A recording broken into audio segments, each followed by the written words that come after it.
Sveiki visi. Tai Klėja, kokį šiandien žaidimą mes žaisim?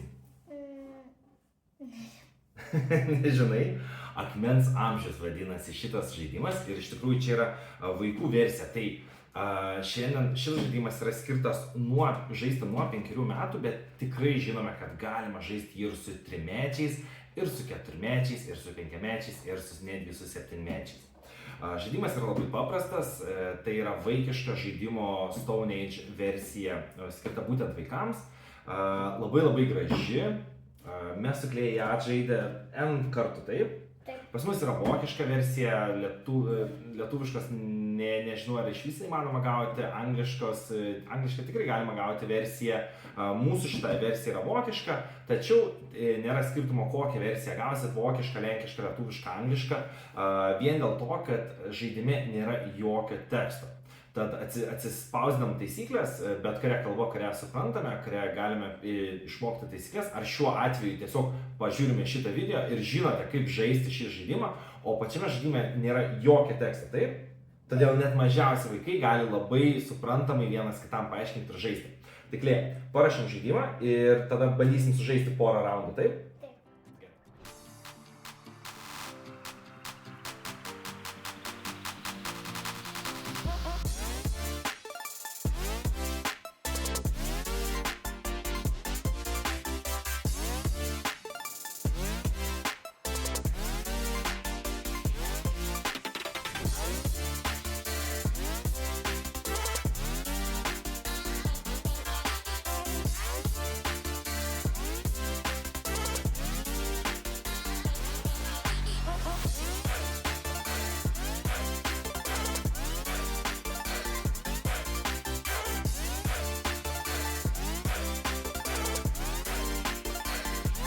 Sveiki sugrįžę. Sveiki sugrįžę. Tai kaip matote, Klėja jau parašė mums šitą mūsų žaidimą. Dabar taip, kad mes patys žinotume, mes turime žetoną prie savęs. Žalias aš esu šiuo atveju. Tiksliau, žalias pas mane žetonas. Klėja parinko man žalią žetoną. Klėja turi mėlyną žetoną. Iš tikrųjų, aš esu geltonasis žaidėjas, o Klėja mėlynoji. Tai aš gavau neteisingą žetoną, bet man tai nėra labai didelio skirtumo, vaikam būtų geriau, kad jie patys žinotų, kas jie yra. Ir yra geltonas irgi žetonas. Žinoma, kad yra ir geltonas žetonas. Tai aš būsiu geltonasis žmogeliukas, taip kaip parodyta pas mane štai čia, ir Klėja bus mėlynasis. Tai kad laimėtume žaidimą, kaip matome, yra 3 vietos. Tai reiškia, pirmas žaidėjas, kuris paima ir pastato 3 pastatus, ir jie atrodo labai fainai, kai statosi štai taip, laimi žaidimą. Dabar, kiek yra šitų pastatų? Tai mes visada galima išdėti visus, galima išdėti mažai, galima išdėti labai daug šitų pastatų, bet iš principo turi būti ne mažiau nei tiek, kiek žaidėjų kartu 2 + 1. Tai reiškia, kad pirmas žaidėjas, kuris surenka 3, laimi žaidimą, tai jeigu mes žaidžiam dviese, turi būti ne mažiau 5 pastatų.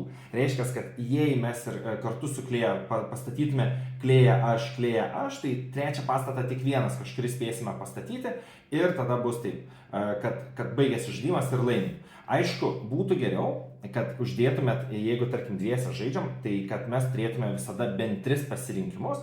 Tai reiškia, kad netgi jeigu mes padedam 2, kas yra 4, mes vis tiek dar turėtume ne tik 5, bet ir 6, 7. Tai principė 7, 8 namai būtų tas optimaliausias 2, jeigu žaidžiam 3, tai dar 2, jeigu žaidžiam 4, tai galite ir visus išsidėti, tikrai nebus blogiau. Toliau, mes turime kelias vietas, tai pirmoji vieta yra skirta, mes kai čia atsistosime, mes galėsime statyti savo gūžtą miestelėje. Jeigu atsistojam, čia gaunam Dingo šuniuką, jo toks vardas Dingo, jis yra tasgi laukinis resursas, reiškia, taip kaip pasakoja istorija, mes galime paprašyti šito šuns, kad jis mums atneštų bet kokį resursą ir mes vietoj to resurso tiesiog atiduodame šuns žetoną ir mes jį užsiskaitom kaip bet kokį resursą, parodysiu vėliau. Taip pat vienintelis yra skirtumas, kuo skiriasi šis šuniuko žetonas nuo bet kokio kito resurso. Tai kad mes paprastus resursus mes dėsime ir slėpsime štai čia, taip? Reiškia, niekas nemato apart mūsų, kokius mes resursus turime. Tačiau šuo turi dėtis priekyje, viršuje arba priekyje. Ką tai reiškia? Tai reiškia, kad kiti žaidėjai gali atsistoja čia, jeigu nebūtų nei vieno šuns, kitas žaidėjas atsistojęs gali iš manęs ar iš kito žaidėjo pavogti šunį. Reiškia, nors šuo yra pats galingiausias resursas, nes jį galima laikyti kaip bet kokį resursą, bet to pačiu ir pats silpniausias, nes jį bet kada iš mūsų gali atimti.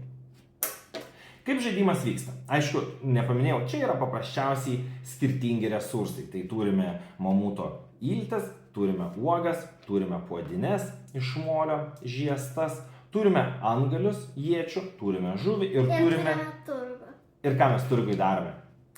Nu, gali pasimti iš turgaus bet kokį resursą, bet atiduodi tą, kurį pasiemi, bet kokį iš savęs.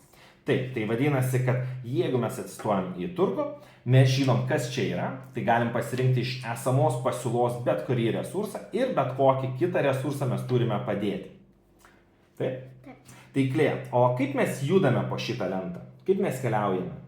Nu, mes turim atsiversti kažkokią tai šitą krūmelį. Žetoną, taip. Žetoną. Tai kaip pavyzdys, tarkim, ką šitą žetoną? Pavyzdžiui, ir esmė kokia yra? Čia yra atminties žaidimas žaisti su vaikais, tad mes niekada nekeičiam žetonų vietos. Jeigu šitas žetonas čia yra, tai vos tik pirmas žaidėjas jį atverčia, ką tai reiškia? Kad nueina į turgelį. Tiesiai mūsų žaidėjas, tarkim, mes tiesiai nukeliaujam iki pat turgus. Ir tada galim atlikti turgaus veiksmą. Ir šitas žetonas tada užsiverčia. Reiškia, visi žaidėjai matė, kad štai čia yra turgus ir visą žaidimą iki pat galo čia bus turgus. Tada kitas žaidėjas gali sakyti, aš noriu atversti štai šitą. Ir kas čia yra? Ant kauliuko pažymėtas 4 eimai. Taip, tai ką mes darom tada? Paeinam 4. Tai pabandyk paeit 4, kur būsi. 1, 2, 3, 4. Ir kas tada nutinka?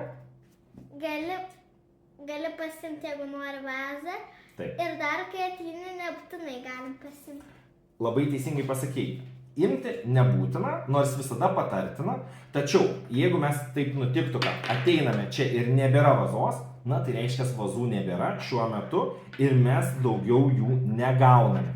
Reiškia, turime laukti, kol kažkas parduos ar pastatys namą, kuriam reikia vazų, tarkim, kaip štai čia prašo vazos, ir tada to vaza grįžtų štai čia, kur ir priklauso, ir tada kitą kartą užlipę galėtume mes jau gauti vėl vazą. Taip? Taip.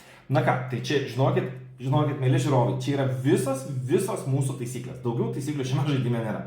Tai Klėja, gal pabandom parodyti porą ėjimų ir tada keliausime aptarti šitą žaidimą, gerai? Gerai. Tai tu pirma ar aš pirmas? Aš. Go ahead. Ne. Tai aš tada atsiversiu šitą. Namelis. Namelis. Tai Klėja atsivertė namelį, tai iš principo ką tai reiškia? Klėja praeitų per visur ir grįžtų prie namelio. Tai kai grįžti vėl į namelio poziciją, tu galėtum pastatyti. Tačiau Klėja neturi nei vieno resurso, todėl nieko nestato. Ir užverčia kortelę. Taip. Aš kadangi jau žinau, kad čia yra dabar namelis, tai kai tik tai surinksiu resursus, iš karto paimsiu šitą žetoną ir keliausiu statyti namą. Aš pasirinkau štai šį žetoną, kas sako 3 ir eisiu 1, 2, 3. Ir gaunu vieną uogytę, ją pasislepiu. Ir vėl užverčiu. Gerai. Aš tada nuversiu šitą. 2. 1, 2. Iltis. Aš neimsiu. Neimsi iltis, gerai, neimk iltis. Aš tada atversiu štai šitą. O, žiūrėk, aš keliauju tiesiai per šoku prie iečių. Antgalių, taip, ietės antgalis čia. Taip, o aš pasimsiu iš čia 4. 1, 2, 3, 4. Ir pasimsiu žuvį. Aš žinau, kad čia yra turgus. Aš keliauju tiesiai į turgų. Ir aš iš tikrųjų atiduosiu savo ietės antgalį, kad paimt antrą uogytę. Nu. Gerai, aš tada atsiverčiu. Irgi turgų. Tada aš ateinu čia. Aš pasiemu žuvį ir atiduodu irgi žuvį.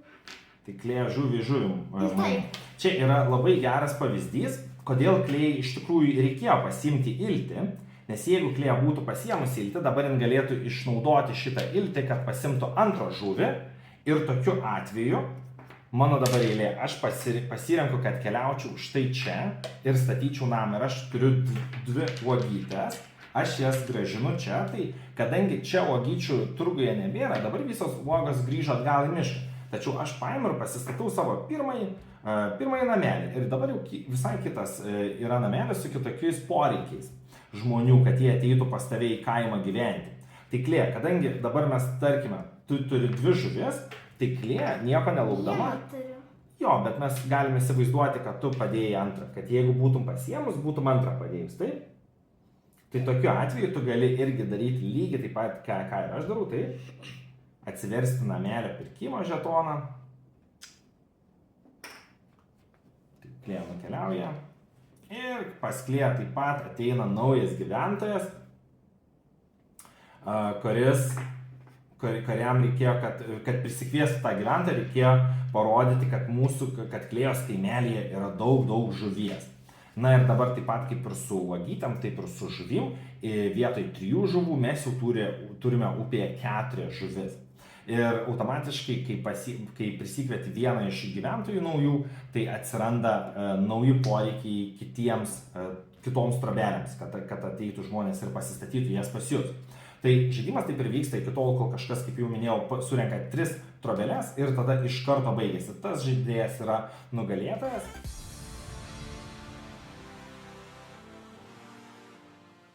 Na ką, Klė, išmokame žaisti žaidimą, taip? Taip.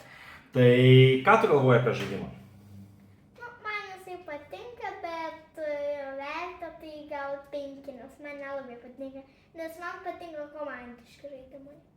Tai Klė, kaip niekada labai žemai vertino šitą žaidimą, tiesiog 5. Aš manyčiau, kad mes tiesiog išaugom iš šito žaidimo ir galbūt jis mums, jau... Nesakyčiau, kad per lengvas, tiesiog galbūt to pasirinkimo yra per mažai.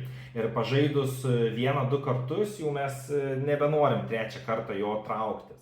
Aš sakyčiau, mano vertinimas būtų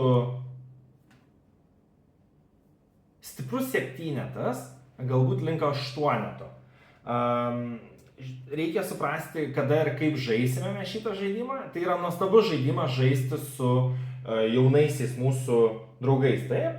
Taip.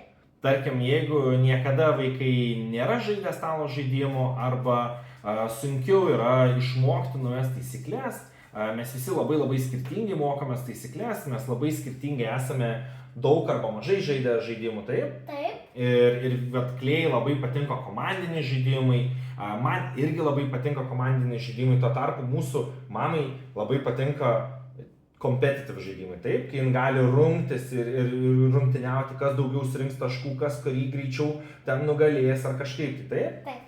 Tai va, tai čia vėlgi toks yra labai asmeninis pasirinkimas, todėl mes taip bendrai galim pasakyti, kiek mes galim duoti, kokius 6,5, taip, šitam žaidimui.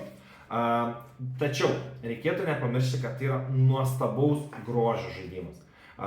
Mes kiek esam šitą žaidimą rodę žmonėms, kiek ateina draugų, kiek esam šitą žaidimą supažindinę žmonių su šito žaidimu, visi sako, oh my god, kaip gražiai atrodo, kaip fainai, kaip nerealu ir iš kur mums įgauti.